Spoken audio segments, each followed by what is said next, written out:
Contente-toi de petits salaires, lança ma femme, assez fort pour que même le jardinier dehors s'arrête. Une demi-seconde de silence, puis le rire grognement de sa mère, celui qu'elle utilisait toujours comme une arme. Les hommes comme toi ne devraient pas parler d'argent, ajouta-t-elle en faisant tournoyer une quantité ridicule de chardonnay comme si elle possédait le vignoble, bordel. Toute la table se mit à rire. Comme si c'était une blague. 8 personnes, y compris le prof de pilates de ma femme et notre conseiller patrimonial, tous gloussant comme s'ils avaient décroché des places au premier rang d'un spectacle de moquerie. Et moi? J'ai passé les asperges, sans même sourciller. Juste un petit sourire, la fourchette dans une main, la dignité dans l'autre. La serveuse, qui assurait nos dîners depuis 6 ans, me regarda comme si elle voulait dire quelque chose, n'importe quoi. Mais que pouvait-elle dire? Elle avait besoin de son chèque. Contrairement à moi, apparemment. Voici ce que personne ne savait. Le vin qu'il buvait, la propriété où il dînait, la fondation sur laquelle il collait leur nom par vanité. Tout reposait discrètement sur une structure que j'avais bâtie. Pas créée, pas héritée, bâtie. Pendant qu'ils jouaient au loto de luxe et instagrammaient leur salade composée, je gérais le trust familial. Le vrai, celui que leurs avocats comprenaient à peine. Et pendant qu'ils riaient, mon téléphone, discrètement en mode silencieux dans ma veste, vibrait, signal reçu. Le texto disait, vous voulez que je commence à réallouer leurs 270 millions de dollars du trust? Ou j'attends d'autres insultes? J'ai verrouillé l'écran, plié ma serviette et me suis penché pour demander si quelqu'un voulait plus de sel. Parce que c'est ce qu'on fait quand sa femme se moque de vous devant des invités. On hoche la tête, on sourit, on passe ce foutu sel. Et si vous m'écoutez toujours, je dirai juste ceci, la plupart des gens ne s'abonnent jamais, mais ça aide l'équipe derrière ces histoires à continuer de les faire vivre. Ça encourage les discrets comme moi à parler. Revenons au dîner. Le dessert était une tarte au citron, sa préférée. La pâte était détrempée, mais elle la complimentait quand même, probablement par habitude. Sa mère, que Dieu bénisse cette colonne vertébrale de condescendance qu'elle appelait posture, pencha la tête vers moi et dit, ne boude pas, Thomas. C'est juste une blague. Vraiment? Quand quelqu'un vous dit qui il est, croyez-le du premier coup. Mais quand il vous dit ce qu'il pense que vous valez, riez. Assurez-vous que la comptabilité est exacte avant de décider de partir. J'ai débarrassé les assiettes moi-même. La serveuse a essayé d'aider. Je lui ai fait signe de ne pas s'en faire. Dans la cuisine, j'ai enlevé mon blazer, retroussé mes manches et lavé toute cette fichue vaisselle. Pas parce que personne d'autre ne l'aurait fait, mais parce que j'avais besoin de temps. Du temps pour réfléchir. Du temps pour empêcher mes mains de trembler. Pas de rage, d'anticipation. Vous voyez, le trust n'était pas seulement de l'argent. Il était conçu, bâti sur 2 décennies grâce à une diligence discrète, des sociétés écrans, des LLC imbriqués, des participations échelonnées et un réseau de structures parfaitement légales mais complexes. Mon beau-père m'avait demandé de le gérer après son AVC. Vous avez l'esprit de la discrétion, avait-il dit. Et je ne fais confiance à personne d'autre pour empêcher ces femmes de nous dépenser jusqu'à la tombe. Il est mort il y a 4 ans. Elles n'ont pas lu les petits caractères. Elles pensaient que je n'étais que le visage qui signait leurs chèques. Elles pensaient que le jet privé, les invitations au gala, la dotation de la fondation, les sacs Hermès assortis, tout cela était un hommage à leur lignée. Mais non. C'était des maths. C'était de la gestion. C'était moi. J'ai essuyé mes mains, suis allé dans mon bureau et ouvert le portail sécurisé vers le backend du trust. Authentification multifacteur, scan rétinien. Le truc habituel, accès interne à 270 millions de dollars d'actifs gérés, propriétés, titres, entités offshore.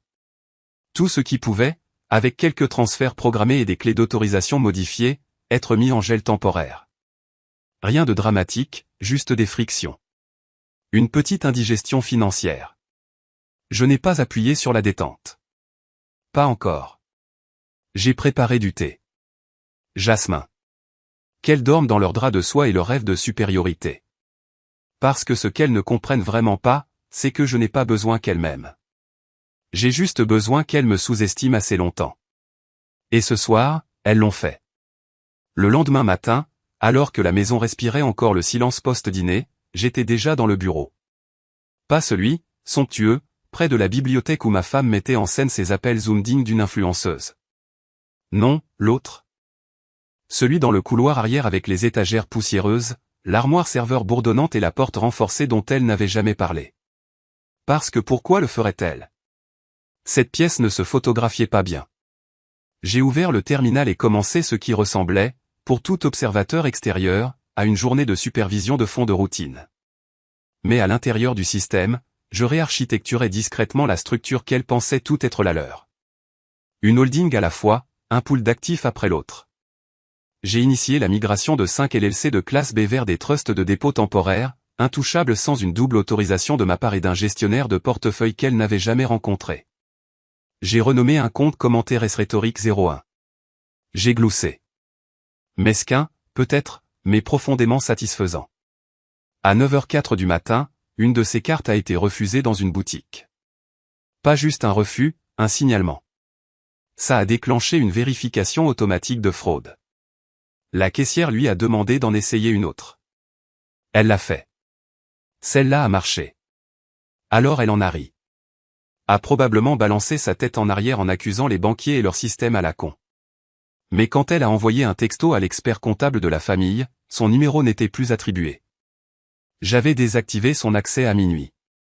Pas supprimé, juste rediriger toutes les communications, maintenant. Passer à travers un pare-feu que je contrôlais. Encore. Rien d'illégal, juste une restructuration administrative prudente. Le genre de truc qu'on attend de quelqu'un qui n'est pas dans le secret des dieux financiers, non? À 9h17, elle est arrivée dans la cuisine. J'avais déjà préparé les œufs. Je lui fais toujours des œufs à la coque, même quand elle est insupportable. C'est une habitude. Certains vestiges de l'affection d'autrefois mettent du temps à mourir. T'es debout tôt, a-t-elle dit, en bâillant de cette façon théâtrale qui donnait l'impression que chaque matin était une répétition générale. J'arrivais pas à dormir. J'avais quelques trucs à ranger. J'ai posé les œufs dans son assiette. Comme tu les aimes. Elle a plissé les yeux. Ma carte a été refusée chez Maison Loc. J'ai penché la tête. Bizarre. Peut-être que la banque a bloqué quelque chose. Ça arrive. Elle a acquiescé, en faisant défiler son téléphone. J'ai envoyé un texto à Carson. Il répond pas. J'ai versé son café. C'est étrange. Il allait bien la dernière fois que je lui ai parlé. Pas l'ombre d'un soupçon. C'était ça, la beauté d'être invisible dans son propre mariage. Quand on finit par bouger, personne ne voit rien venir. Elle a soupiré et pris une gorgée. Je déteste ces alertes de fraude. On dirait une criminelle. J'ai souri. T'inquiète pas. Ça va s'arranger. À 10h32, j'ai fini de transférer la propriété de l'Utah à une société écran qui n'existait même pas la semaine dernière. Je l'ai appelée Solstice 11. Il faudrait un mois, même à l'auditeur le plus malin, pour démêler tous les niveaux. D'ici là, la partie sera finie. À l'heure du déjeuner, 3 sous-comptes étaient bloqués pour des problèmes d'audit. Pas verrouillés, juste retenus par des lenteurs administratives. Un mémo que j'ai écrit il y a 6 mois a tout déclenché. J'étais fier de ce mémo. Ils l'ont juste survolé pendant une réunion trimestrielle. Elle a appelé sa mère à 12h08, en hochant la tête comme un pantin. Je le sais parce que la ligne fixe passe toujours par le serveur VoIP interne. Je n'ai jamais désactivé les logs, elle a dit. C'est sûrement un problème de système, a-t-elle marmonné, en riant à moitié. Thomas est bizarrement gentil aujourd'hui. Genre, limite Stepford. Sa mère, dont la voix est aiguë comme une vieille bouilloire, a dit « Ne lui demande pas d'aide. » Ces trucs le dépassent. J'ai coupé le blocage VoIP. Pas besoin de traîner. À 1h, j'avais fait 6 reclassifications, 4 blocages d'actifs et 2 changements de bénéficiaires. Tout parfaitement traçable. Tout parfaitement légal. S'ils demandaient, je leur montrerais les documents qu'ils ont signés. Scannés, archivés, oubliés. Elle a passé sa journée comme si de rien n'était. Parce que rien n'allait mal, pour l'instant. Et c'est ça, l'astuce, non? Un bon fantôme ne hante pas avec des chaînes et des cris. Un bon fantôme vit dans les systèmes, réécrit les plans de la maison et laisse les habitants se balader sans rien voir jusqu'à ce que les planchers s'effondrent sous leurs pieds. Et quand il crie, il est trop tard. Jeudi, les fissures commençaient à apparaître, pas seulement dans les affaires, mais dans sa posture. Le dos voûté était à peine visible, mais il était là. Une femme habituée à glisser à travers la vie devait maintenant se pencher en avant pour obtenir ce qu'elle voulait. Et ça ne marchait pas. Tout a commencé avec un tapis. Pas n'importe quel tapis, attention. Une expérience textile à 42 000 $ d'un designer islandais dont on disait qu'il avait incorporé de la poudre de perles. J'ai vu le moodboard qu'elle avait imprimé. Rédemption scandinave, peu importe ce que ça voulait dire. Elle avait engagé une nouvelle agence de décoration d'intérieur pour refaire la véranda, une pièce qu'elle n'avait pas utilisée depuis 2019, mais apparemment, elle était spirituellement désalignée avec l'énergie actuelle de la maison. C'est ce qu'elle a dit. J'ai failli m'étouffer avec mon café. Le virement était programmé pour 14h15. Il a échoué. À 14h16, elle a réessayé. Même chose. À 14h19, elle était au téléphone avec l'administrateur du trust. J'étais sur la terrasse ensoleillée, en train de relire un livre que je connaissais par cœur et de siroter un Sancerre dont elle ignorait qu'on en avait encore. Sa voix portait à travers les portes ouvertes. Aiguë, irritée, le ton qu'elle réserve aux serveurs et aux directeurs d'hôtels de milieu de gamme. Il doit y avoir une erreur, a-t-elle claqué. Je suis administratrice. Les fonds sont disponibles. Un silence. Puis j'ai entendu la voix au bout du fil, lointaine mais visiblement mal à l'aise. Je suis désolé, madame, mais monsieur Delaney est le gestionnaire actif du compte. Tout changement ou approbation doit passer par lui. Silence. Alors, il est quoi, lui? Je me suis tourné vers Paige. Elle est sortie de la pièce 5 minutes plus tard, les joues rouges, le téléphone serré contre elle comme s'il lui devait de l'argent. Elle ne m'a pas regardé. Ce soir-là, pendant qu'elle était dans la baignoire, des bougies allumées, probablement en train d'essayer de faire disparaître la panique de sa peau, j'ai reçu un email de sa mère. Session d'urgence du Family Trust. Elle avait programmé un appel vidéo pour samedi. Tout le monde était en copie conforme. Les cousins, les conseillers financiers, son styliste. Pour une raison inconnue, une réunion de clarification urgente. Une manœuvre classique. Semer la panique. Affirmer sa domination. Réunir tout le monde dans la même salle virtuelle et leur rappeler qui est le patron. Malheureusement pour elle, l'agenda partagé était déjà hors ligne. Je l'avais discrètement supprimé du serveur 3 jours auparavant. Supprimé, pas archivé. Pas d'invitation aux réunions, pas de mise à jour. C'était comme s'il n'avait jamais existé. Elle est entrée dans le bureau plus tard dans la soirée, enveloppée dans un peignoir qui coûtait probablement plus cher que ma première voiture. Elle n'a pas frappé. Je ne cherche pas les problèmes, a-t-elle dit. Ce qui, bien sûr, signifiait le contraire. J'ai levé les yeux de mon écran. Calme, mesuré. Juste assez de curiosité pour paraître humain.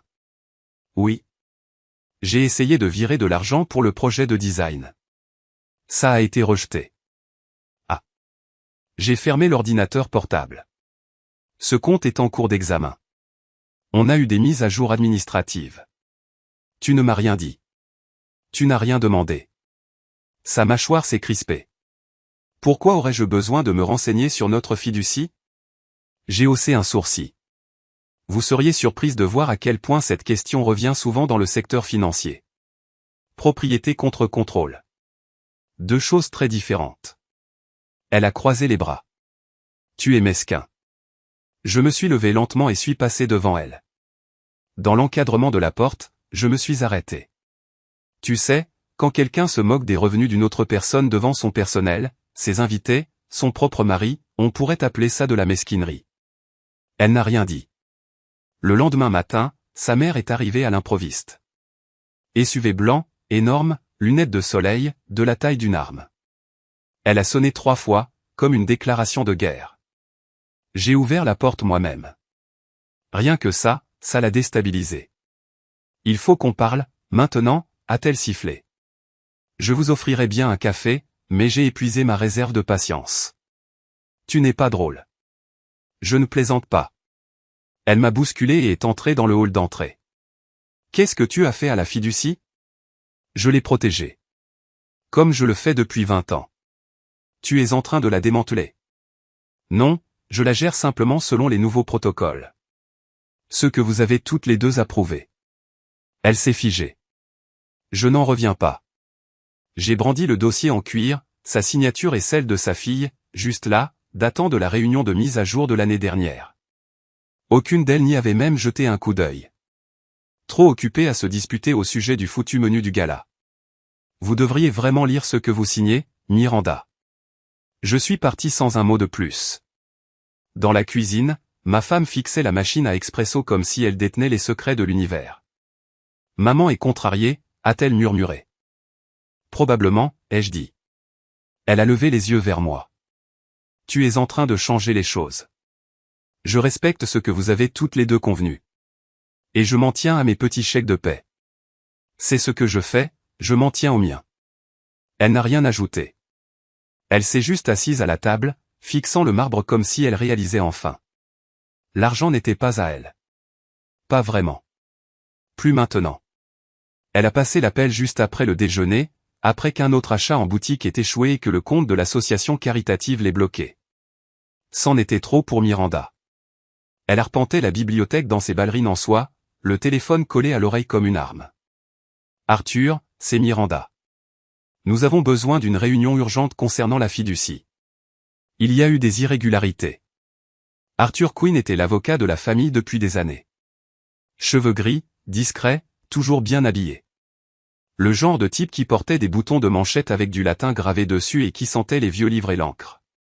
Un pro du droit successoral. Loyal, certes, mais pas stupide. Miranda s'attendait à ce qu'il obtempère. Au lieu de cela, il a hésité. Je crains de devoir décliner, Miranda, a dit Arthur, sa voix lente et prudente. Il n'y a pas de conflit d'intérêts. Je suis autorisé à arbitrer. Les amendements ont été apportés l'année dernière, signés et exécutés correctement. Si vous êtes préoccupé, vous pouvez faire appel à un avocat indépendant. Elle a cligné des yeux. Quels amendements? Il s'est éclairci la gorge. Je crois que vous avez paraphé la page 7, juste en dessous de la clause. Mettre à jour la section 14b. Pouvoir réversif attribué à Monsieur Delaney. Sa voix tremblait. Ça n'a pas été expliqué. C'était dans le dossier que je vous ai envoyé par courriel après notre réunion dans votre maison des Hantons.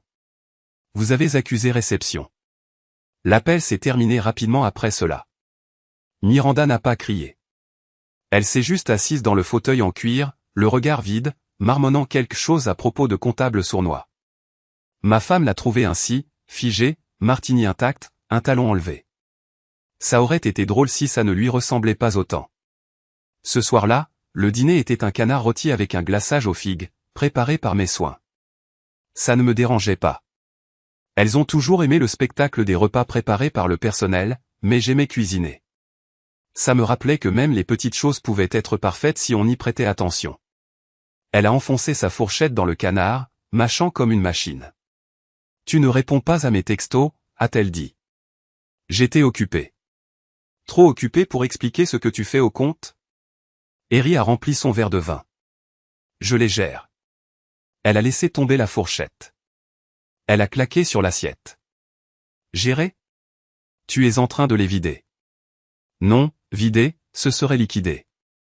Je réaffecte, je rationalise. Tu sais, en s'accrochant à de petits salaires. Ses yeux ont papillonné. Ne me ressors pas ça. Pourquoi pas? Tu étais tellement sûr de toi en le disant. C'est ridicule. Vraiment? Je me suis adossé, pliant la serviette en carré. J'ai honoré chaque engagement.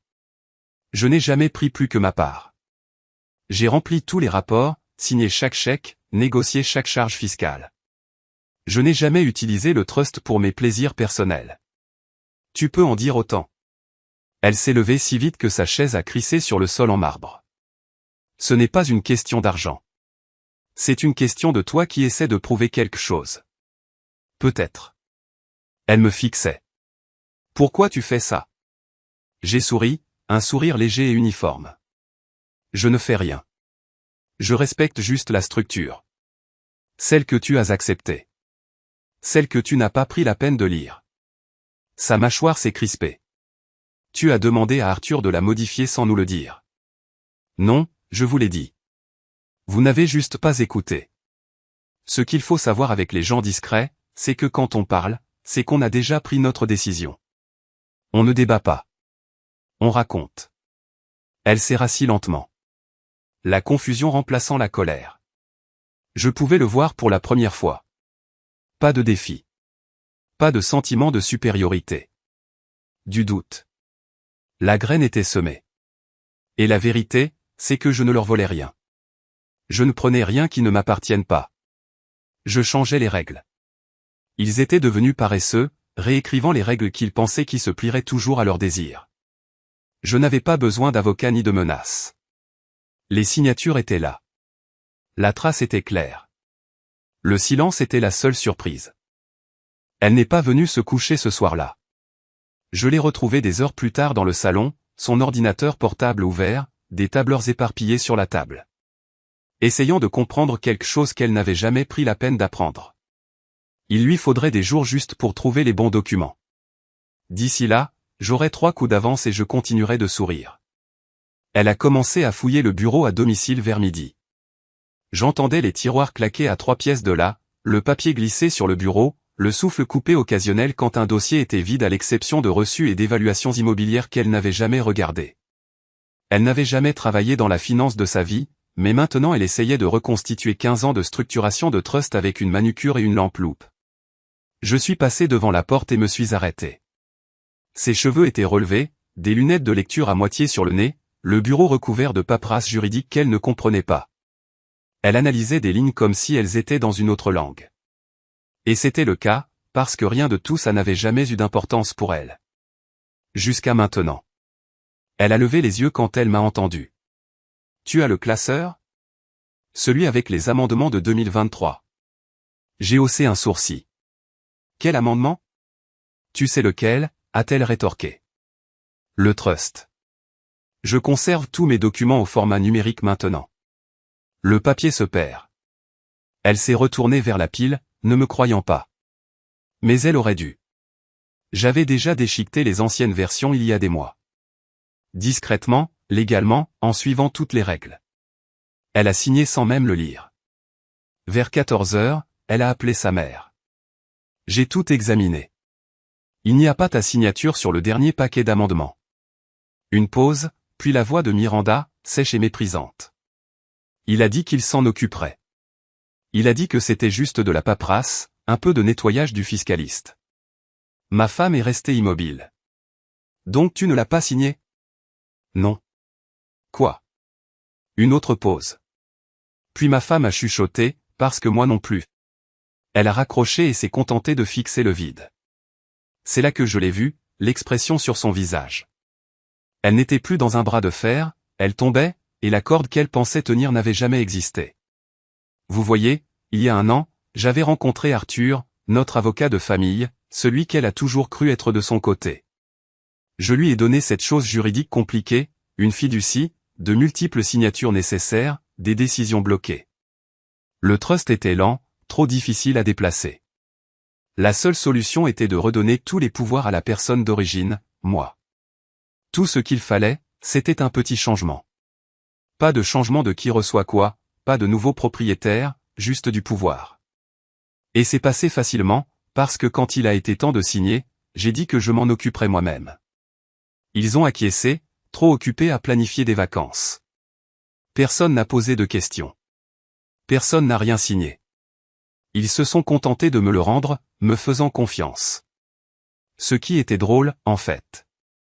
J'ai déposé le changement auprès du cabinet d'Arthur, avec un tampon numérique, notarié, et je l'ai mis dans le dossier du trust. Il y a même eu un appel vidéo où sa mère a dit « Oui, oui, occupe-toi de ça, Thomas. » Comme si j'étais un domestique qui repassait les draps. Alors je l'ai fait. Maintenant, les 2 seules personnes qui pensaient être aux commandes découvraient qu'elles n'avaient jamais pris la peine de l'être. Elles ont juste pensé que ce serait toujours à elles parce qu'elles étaient bruyantes et impolies. Ce soir-là, elle a tenté quelque chose de différent. Le dîner a été silencieux. Trop silencieux. Elle portait ce pull bleu doux. J'aimais sa voix, plus douce qu'elle ne l'avait été depuis des semaines. J'ai tout examiné aujourd'hui, a-t-elle dit, en mangeant de l'alibu et des asperges. Une grande partie est déroutante. J'ai acquiescé. Les trusts le sont généralement. Tu aurais pu me le dire. J'ai essayé, ai-je répondu, en buvant une gorgée d'eau. Tu m'avais dit de ne pas m'en mêler. Elle jouait avec sa fourchette. Je ne pensais pas ce que je disais. Tu l'as dit devant tout le monde. Une pause, puis doucement. Tu sais, je ne pensais pas que tu ferais quoi que ce soit. C'était le plus près qu'elle s'approcherait d'admettre qu'elle avait merdé. Je reposai ma fourchette. Et c'est ça, le problème. Elle cligna des yeux. Tu pensais que j'étais faible parce que j'étais discret. Je continuai. Tu pensais que les types discrets ne comptaient pas. Tu n'écoutes pas quand je parle. Et maintenant, tu paniques parce que j'ai enfin arrêté. Elle se pencha en arrière. Alors, on fait quoi maintenant? Je ne sais pas, dis-je. C'est à toi de me le dire. T'es l'expert en finance, non? Elle ne dormit pas cette nuit-là. J'ai vu la lumière sous la porte du bureau à 2h30 du matin. Je n'ai rien dit. Qu'elle cherche. Qu'elle fouille dans les vieux dossiers et les PDF. Elle trouverait tout en règle, chaque ligne signée correctement, et là, dans celui qu'elle n'avait jamais signé. Surligné en bleu clair sous la section 14B, il y avait les mots qui régissaient sa vie maintenant. La gestion revient à Thomas Delaney, sans limite. Elle ne s'était jamais demandé qui avait écrit ça, mais si elle l'avait fait, elle saurait que ce n'était pas Arthur. C'était moi. Le dimanche matin, Miranda était en mode contrôle des dégâts. Elle portait un tailleur Chanel crème qui hurlait « C'est moi qui commande » et avait réservé le salon privé du Greystone Country Club, où elle allait toujours quand elle avait besoin de redorer son blason. C'était censé être une réunion informelle avec les autres membres du conseil d'administration de la fondation familiale, mais quiconque connaissait Miranda savait ce qu'il en était vraiment. Un piège. Le groupe arriva à des heures différentes. Cette femme et un médecin à la retraite, tous riches et bourrés de botox, sirotant des boissons comme s'ils n'étaient pas sur le point de s'entretuer autour de gaufres. Je n'étais pas là, bien sûr. Je n'y aurais de toute façon pas été invité, même si j'en avais eu envie, ce qui n'était pas le cas. J'avais mes propres plans, à éplucher les derniers rapports que j'avais demandés aux auditeurs, ceux dont Miranda ignorait l'existence. À 11h12 précise, il fut question de la fiducie. Miranda, fidèle à elle-même, commença par un soupir. « Je ne veux pas vous ennuyer avec des histoires de famille », commença-t-elle, ce qui voulait dire préparez-vous à des histoires de famille. Mais Thomas a fait des choix douteux concernant la fiducie. Il transfère de l'argent, change des choses sans en parler à personne, et il m'a enfermé, moi et ma fille, en dehors de nos comptes. C'est vraiment inquiétant. Murmure, froncement de sourcils, hochement de tête. Puis une voix se fit entendre. Suzanne, 78 ans. Présidente du conseil d'administration à 3 reprises et n'a pas de temps à perdre avec les drames. En fait, dit-elle, en reposant sa fourchette, j'ai vu les nouveaux documents la semaine dernière. Les vrais, pas les ragots. Thomas est maintenant désigné comme le principal responsable financier. Miranda cligna des yeux. Ce n'est pas normal. Il est fiduciaire, mais le comité des finances est toujours conjoint. Suzanne pencha la tête. C'était l'année dernière.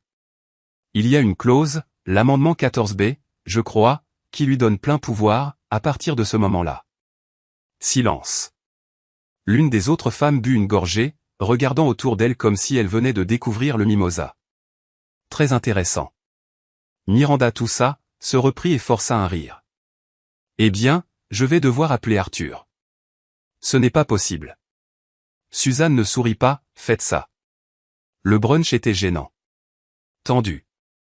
L'ambiance avait complètement changé. Miranda, qui avait l'habitude de régner sur chaque pièce où elle entrait, n'était plus que la femme qui avait été légalement et publiquement rabaissée d'un cran.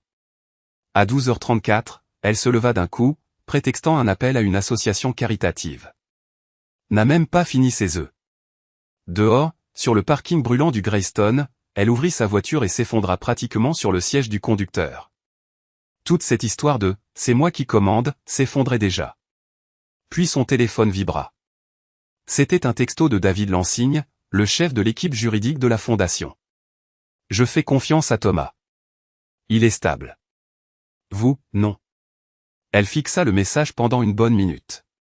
Tapa une réponse, la supprima, retapa, puis verrouilla l'écran. De retour à la maison, j'épluchai les statuts mis à jour de la fondation. De petites modifications, toutes votées et approuvées. Surtout des questions de procédure, mais il y avait une ligne que j'avais glissée il y a des mois. Le principal tuteur financier a le pouvoir discrétionnaire exclusif sur les protocoles d'allocation d'urgence. Cela signifiait que si elle essayait d'utiliser l'argent de l'association caritative comme une arme, de geler des subventions, de détourner des fonds ou d'utiliser le conseil d'administration pour obtenir ce qu'elle voulait, je pouvais tout arrêter d'un seul vote. Et, encore mieux, j'avais déjà le seul vote qui comptait. Le conseil d'administration. Les trésoriers. Pas avec des menaces. Pas avec du chantage. En étant bon dans mon travail. Vous voyez, ces gens ne veulent pas de drame. Ils veulent que les choses soient stables, prévisibles, sûres. Miranda était devenue une tempête. J'étais devenu la maison sûre. Plus tard dans l'après-midi, elle entra dans la maison en trombe, rouge de colère et silencieuse, ce qui était une combinaison bizarre pour elle. Ne m'a même pas regardé. Elle a juste dépassé le bureau et monté les escaliers, les talons claquant plus lentement que d'habitude. J'ai fermé l'ordinateur portable, me suis adossé à ma chaise et j'ai écouté ses pas s'éloigner dans le couloir.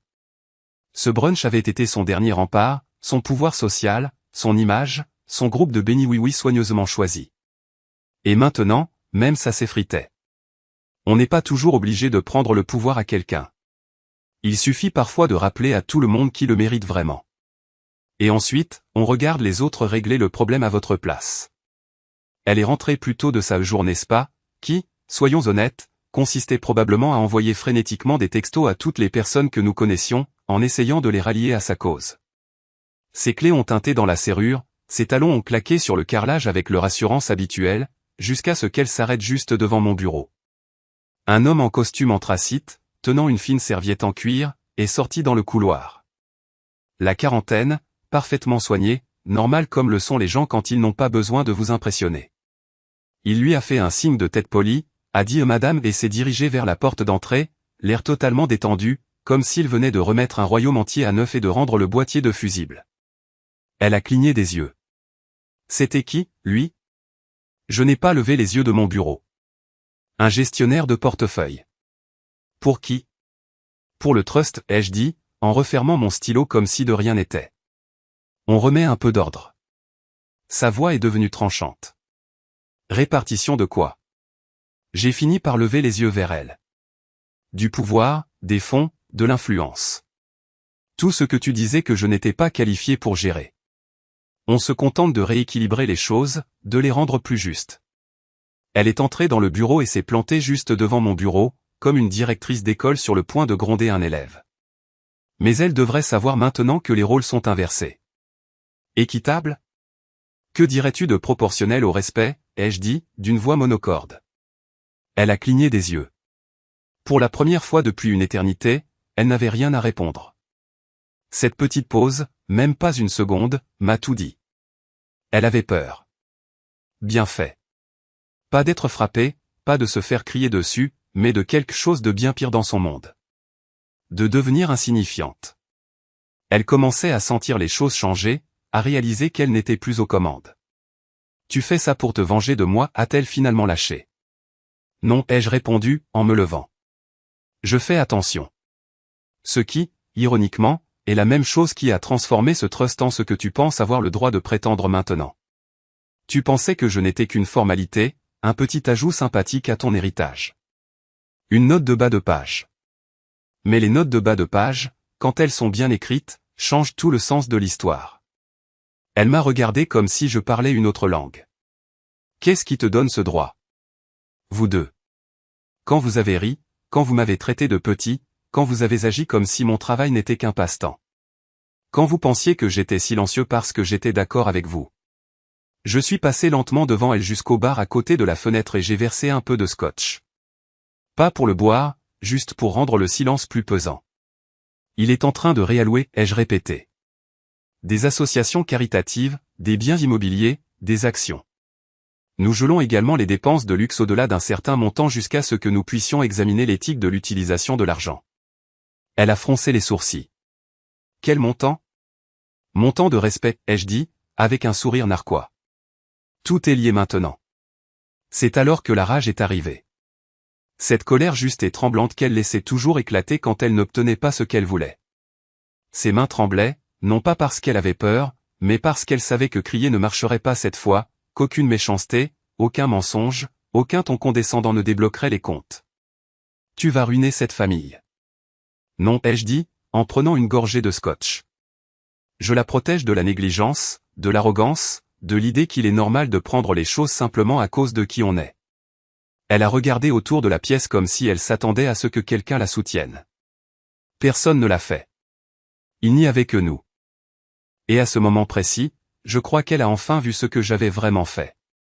Personne ne viendrait à son secours, personne ne lui devait de faveur, personne n'allait la soutenir. Tout ce sur quoi elle comptait avait été discrètement modifié pendant qu'elle était occupée à déjeuner et à acheter des tapis de luxe. Je vais appeler le conseil d'administration, a-t-elle sifflé. Je leur ai déjà parlé. Ils en ont marre de l'apparence des choses. Ils te colleront les trucs de la fondation, en souriant à Galu. Des inaugurations avec coupure de ruban. Pas de vrai pouvoir. Je vais rendre ça public. Tu passeras pour une mondaine folle qui a foiré ses propres papiers. Et je serai le type discret qui a fait tourner les choses. Pendant que la fête battait son plein, elle a quitté le bureau en trombe, heurtant le cadre de la porte. J'ai entendu la porte de la chambre claquer à l'étage, puis un cri étouffé par un oreiller. Je suis retourné à mon bureau. Quelques minutes plus tard, mon téléphone a vibré. Le gestionnaire de portefeuille avait déjà commencé la première partie du changement. Le contrôle n'était plus seulement une théorie. C'était réel. Signé, fait. Gravé dans le marbre. J'ai fermé les yeux une seconde, pas pour célébrer, mais parce que ça faisait du bien d'être enfin vu. Pas comme le type silencieux qui détient l'argent, mais comme celui qui sait où va chaque dollar et qui a enfin arrêté l'hémorragie. Ils étaient en retard de 43 minutes. Exprès, bien sûr. Le genre de retard destiné à montrer qu'ils sont aux commandes, à faire attendre les gens, à créer l'ambiance avant même de parler. Mais l'ambiance était déjà créée. Pas par eux. Plus maintenant. La chaleur des bougies réchauffait la salle à manger, et la grande table en chêne était débarrassée des assiettes, le vin trônant au centre. La conversation allait bon train, brillante, bien trop profonde pour les divagations habituelles de Miranda. À une extrémité était assis Douglas, ami de la famille depuis près de 20 ans et l'un des meilleurs avocats spécialisés en droit successoral du coin. Cheveux gris, costume gris foncé. Le genre de type à vous voyez même s'il vous connaissait depuis la fac. En face de lui, Julien, mon gestionnaire de portefeuille. Plus jeune, plus vif, moins patient, mais avec un cerveau capable de découper des tableurs comme un couteau. Et puis il y avait moi, assis entre les deux comme si j'avais ma place, non pas comme un figurant, mais comme le point central. Quand ma femme et sa mère ont fini par entrer, leurs talons claquant comme si elles étaient en colère, elles n'ont eu droit ni aux excuses, ni aux chaises qu'on déplace, ni à des plats qu'on sert à la hâte. Elles ont eu droit à 3 hommes discutant calmement d'impôts et de marchés étrangers. Miranda était bouche bée. Sa mère a reniflé. On ne nous avait pas dit que c'était formel. Je ne me suis pas levé. Inutile de se mettre sur son 31. Il n'était pas question d'apparence. Il était question de clarté. Elles sont restées plantées près de la porte, hésitant à s'asseoir. Les 2 chaises vides avaient déjà disparu. J'espère que vous avez mangé, ai-je dit. On a déjà fini le dîner. Ma femme a croisé les bras. Tu ne pouvais pas attendre ? J'ai attendu 15 ans, ai-je répondu. La tension était palpable. Julien s'est adossé, buvant son vin. Douglas a plié sa serviette, s'est penché en avant et a dit de sa voix d'avocat, « Allons-y, si vous le voulez bien. » J'ai hoché la tête et j'ai sorti un fin dossier de ma serviette, je l'ai posé sur la table et je l'ai tourné vers elle. Ceci, ai-je dit, est le document final pour la fiducie. Miranda n'a pas bougé. Sa mère a fait un pas en avant, le regardant comme si c'était une bombe. Qu'est-ce que tu veux dire par final ? Je veux dire, ai-je dit lentement, que puisque vous avez toutes les deux dit que je ne devrais pas parler d'argent, je vais faire ce que vous voulez. Je me retire de toute discussion future concernant l'argent. Pour toujours. J'ai marqué une pause, puis j'ai continué. Pas de la fiducie elle-même, a ajouté Douglas. Pour être clair, la fiducie est maintenant divisée en 4 parties distinctes. Monsieur Delaney en reste responsable. Vous, a-t-il dit à Miranda, recevrez un versement mensuel, tout comme votre fille. C'est une somme conséquente, et elle augmente avec l'inflation. C'est automatique, a précisé Julien. Et, a dit Douglas, le conseil d'administration peut suspendre les versements en cas de scandale public, d'atteinte à notre réputation ou de détournement de fonds. C'est quoi ce bordel, a lâché ma femme. De la responsabilisation, ai-je dit. Une nouveauté que nous expérimentons. Sa mère a reculé comme si je l'avais frappée. Tu ne peux pas faire ça, a-t-elle dit. Douglas a haussé un sourcil. Il l'a déjà fait. C'est signé, déposé, et vous avez toutes les deux donné votre accord en juillet dernier. Je n'ai jamais rien signé. Vous avez paraphé la version en ligne, ai-je dit. Page 9. Juste au-dessus de la section intitulée Supervision financière déléguée et conditions de versement en points. Le visage de ma femme est devenu blanc. Tu nous punis. Non, ai-je dit doucement. Je ne fais que rétablir l'équilibre. Pendant des années, tu as pris toutes les décisions en appelant ça un partenariat. Vous avez utilisé les événements mondains comme des armes et vous avez agi comme si mon travail n'était qu'un passe-temps. Vous vous êtes toutes les deux assises sur une fortune que j'ai amassée tout en faisant croire à tout le monde que je n'étais là que pour faire joli. J'ai poussé le dossier vers elle. Ce n'est pas une vengeance. C'est la nouvelle donne. Vous ne voulez pas que le conseil d'administration vous surveille? C'est simple. Comportez-vous comme des adultes. Comme des partenaires. Comme des personnes qui savent que l'argent ne donne pas le droit de maltraiter les autres. Miranda avait l'air sur le point de pleurer ou de hurler. Ou les deux. Julien a fini son vin et s'est levé. Douglas a fait de même, prenant les papiers signés et les rangeant dans sa serviette. Je crois que c'est tout, a-t-il dit. J'ai acquiescé. Aucune des deux femmes n'a bougé. Julien les a regardées. Bonne chance avec la nouvelle organisation. Après leur départ, je suis resté assis à table. Elle n'avait toujours rien dit. Pas un seul mot. Pas une larme. Pas une menace. Juste le silence. Un silence froid, choqué, brûlant. Je me suis levé, j'ai attrapé le dossier et je me suis arrêté à la porte. Pour que les choses soient claires, ai-je dit sans me retourner. Il n'a jamais été question de punition. Il a été question de respect. Puis je suis sorti, laissant derrière moi non pas un homme qui crie, non pas un homme qui supplie, mais un homme qui avait enfin ramené l'équilibre dans une maison qui avait été dirigée par l'arrogance pendant trop longtemps. Le pouvoir avait changé de camp. Définitivement. L'email est parti à 10 heures de pile, pas une seconde plus tard. Julien s'en est assuré. Ce genre de précision, c'est son truc. Il l'a envoyé à tous les donateurs, membres du conseil d'administration, partenaires exécutifs et médias liés à la fondation. Une ligne d'objet simple, presque élégante dans sa façon de sonner comme un point final. Annonce concernant la direction. Réalignement stratégique. À l'intérieur, il était écrit, à compter d'aujourd'hui, Thomas Delaney est nommé directeur de la stratégie de la fondation familiale Delaney Graham. Sa vision et sa gestion de longue date des actifs de la fondation ont été essentielles à sa croissance et à sa stabilité. Miranda Graham et Annabelle Graham assumeront des rôles d'ambassadrices, se concentrant sur le rayonnement et les legs. Nous les remercions pour leur service continu et attendons avec impatience ce nouveau chapitre. Le message était professionnel, soigné, presque stérile. Mais chaque mot pesait comme une lame avant de trancher. À 10h19, un journaliste de Financial Life avait déjà mis l'article en ligne, en première page du site web. L'architecte discret d'un héritage de 270 millions de dollars se révèle. L'article était bien, même respectueux. Mais le sous-texte? Pas subtil. Tout le monde dans notre cercle pouvait lire entre les lignes. Je n'avais pas pris le contrôle. J'avais enfin revendiqué ce qui m'appartenait depuis le début. Ensuite, les photos ont été retirées. La section leadership du site web montrait auparavant ma femme et sa mère au premier plan.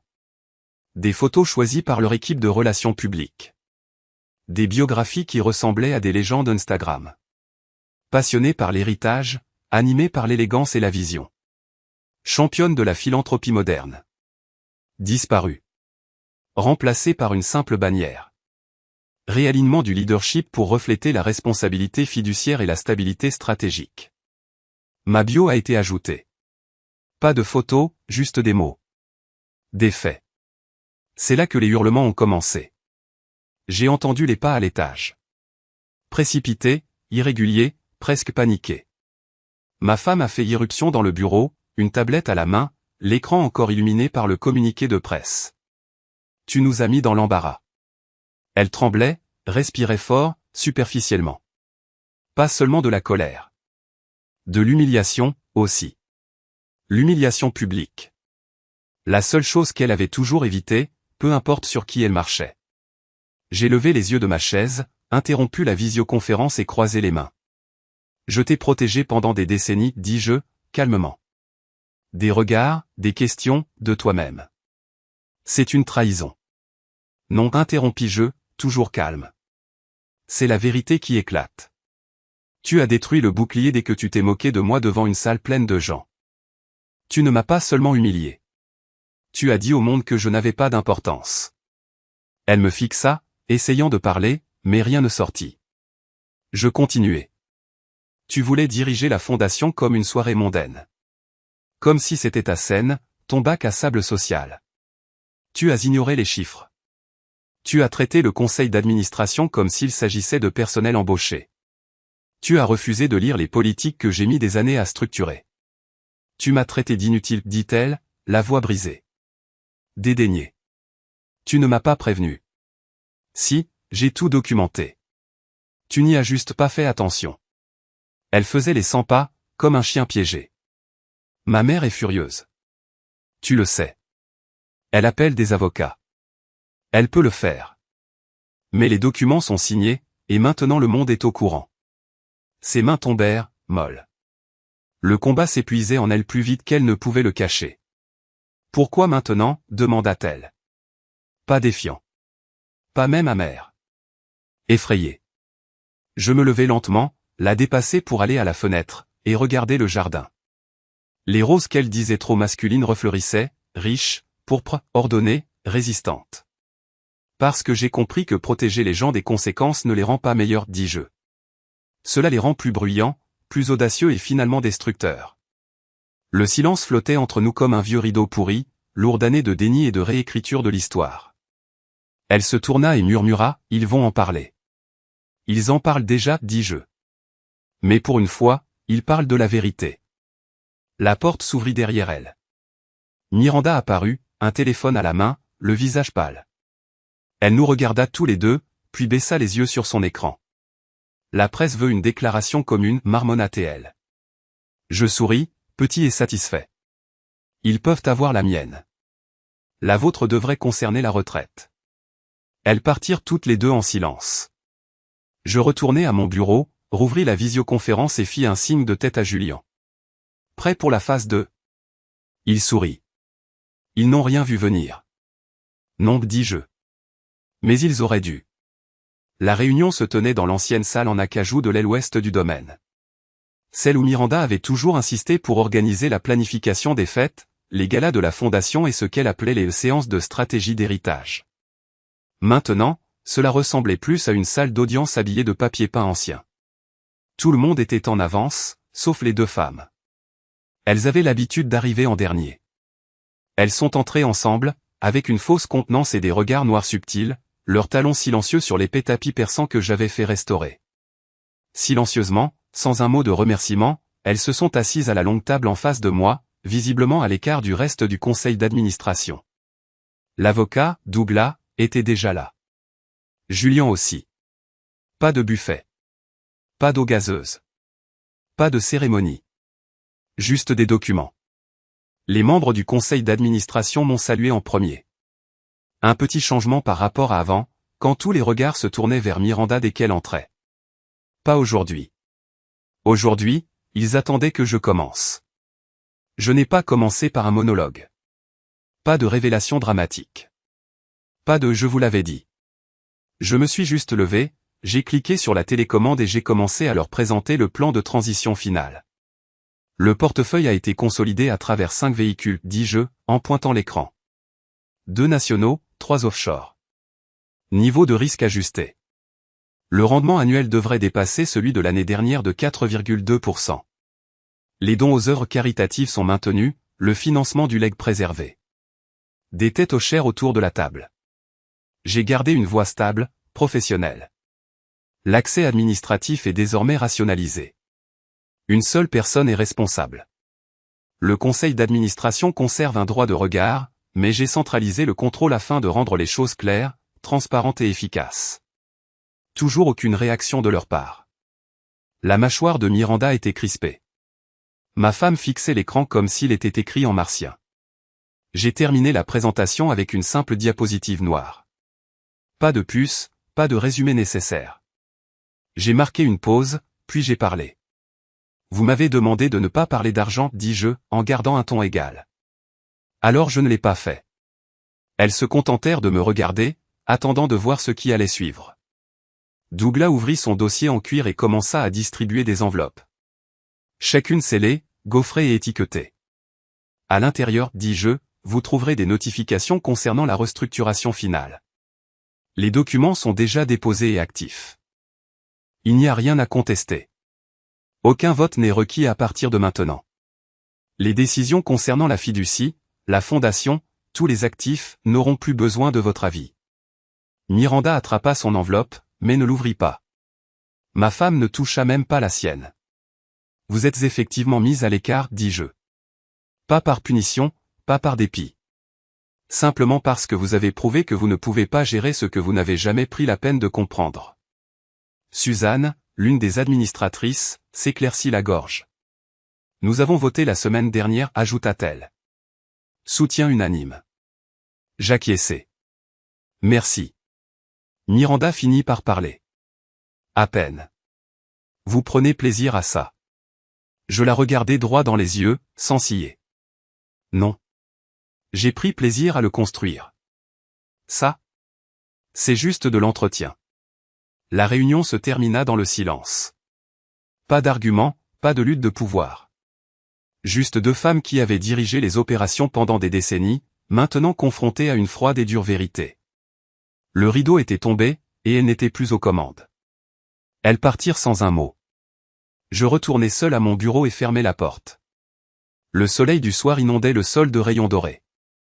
Je me dirigeai vers le buffet et sortis une bouteille de vin que j'avais gardée. Pas pour une célébration, mais pour un moment comme celui-ci. Quand la paix arrivait, non pas avec des trompettes, mais avec le silence. Je versai un verre et le posai sur le bureau devant ma chaise. Puis je posai un deuxième verre en face de moi, de l'autre côté du bureau. Vide, pas pour elle, mais pour les années que j'avais investies dans cette famille, cet empire, cette fiducie, pendant qu'elle levait les yeux au ciel, dépensait sans compter, se moquait de ma prudence, raillait mes calculs discrets. Je pris une gorgée, laissant le silence s'installer. L'autorité n'avait besoin ni d'applaudissements ni de feux d'artifice, ni même de remerciements. Elle avait juste besoin d'être conservée. Et je l'avais conservée parfaitement, discrètement. Enfin. Oh, nice.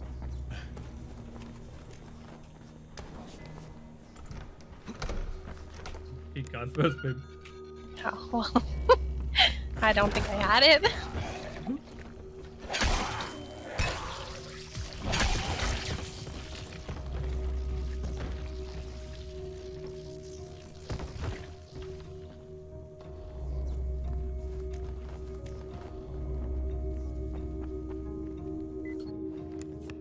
Ah, I get it. Deceitful 9, of course. 107 is the last room. Deceitful 9, of course. There's a zombie in the other one, I can see it.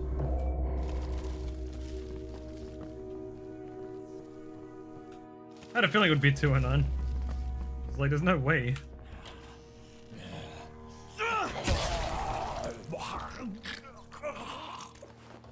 What?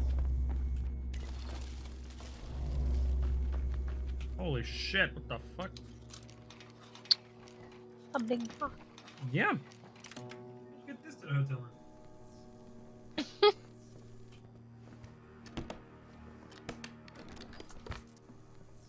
This was Rice's room. Hmm. He must have set up shop here when the epidemic first began.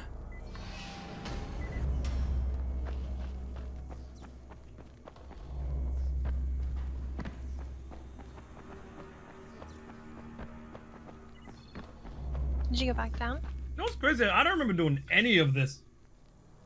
Yep. Like I did this twice and I didn't remember. What the fuck? I met Camden. He was very excited to see Zara's samples.